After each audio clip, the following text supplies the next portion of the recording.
क्या पश्चिम एशिया एक और महायुद्ध की ओर बढ़ रहा है? एक तरफ अमेरिकी एयर स्ट्राइक, दूसरी तरफ ईरान के मिसाइल और ड्रोन हमले, और अब युद्ध के बीच अस्पतालों तक के निशाने पर आने के आरोप। ईरान का दावा है कि अमेरिकी हमलों में बच्चों के कैंसर अस्पताल को नुकसान पहुंचाया है। वहीं ईरान ने अमेरिका के सबसे खतरनाक ड्रोन MQ-9 रिपर को मार गिराने का भी दावा किया है। क्या ये सिर्फ दो देशों की लड़ाई है, या पूरी दुनिया एक ऐसे संकट की तरफ बढ़ रही है जिसका असर तेल की कीमतों से लेकर वैश्विक अर्थव्यवस्था तक पड़ सकता है?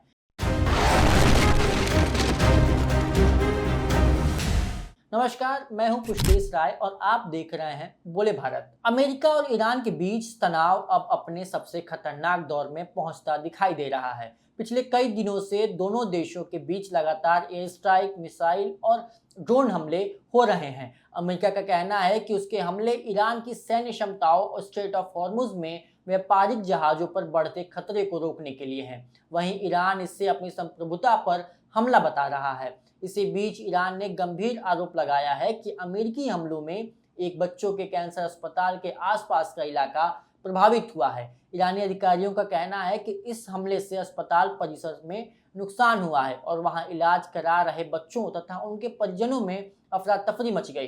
हालांकि अमेरिका ने अस्पताल को जानबूझकर निशाना बनाने के आरोपों की पुष्टि नहीं की है। ऐसे में इस दावे की स्वतंत्र पुष्टि फिलहाल नहीं हो पाई है। उधर ईरान ने जवाबी कार्रवाई में बड़ा दावा करते हुए कहा कि उसने अमेरिका के अत्याधुनिक MQ-9 रिपर ड्रोन को मार गिराया है। ईरानी रिवोल्यूशनरी गार्ड यानी IRGC के मुताबिक ये ड्रोन दक्षिणी ईरान के बुशेहर प्रांत के ऊपर उड़ रहे थे, जिसे एयर डिफेंस सिस्टम ने निशाना बनाया। हालांकि अमेरिकी रक्षा विभाग ने इस दावे की आधिकारिक पुष्टि भी अभी तक नहीं की है। अब सवाल उठता है कि आखिर MQ-9 रिपर इतना खास क्यों है?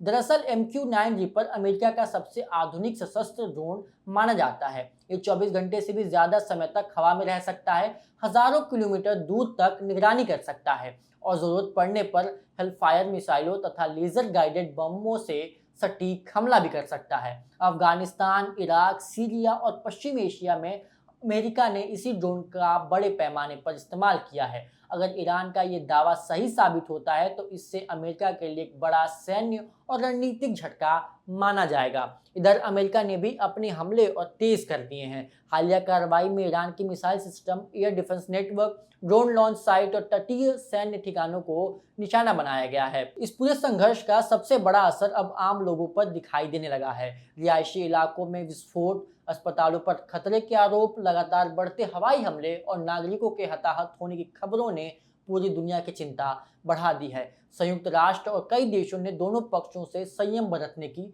अपील की है। अंतर्राष्ट्रीय मानवीय कानून के तहत अस्पतालों, मेडिकल सुविधाओं और आम नागरिकों को किसी भी सैन्य कार्रवाई से सुरक्षित रखना जरूरी माना जाता है। लेकिन चिंता सिर्फ यहीं तक सीमित नहीं है।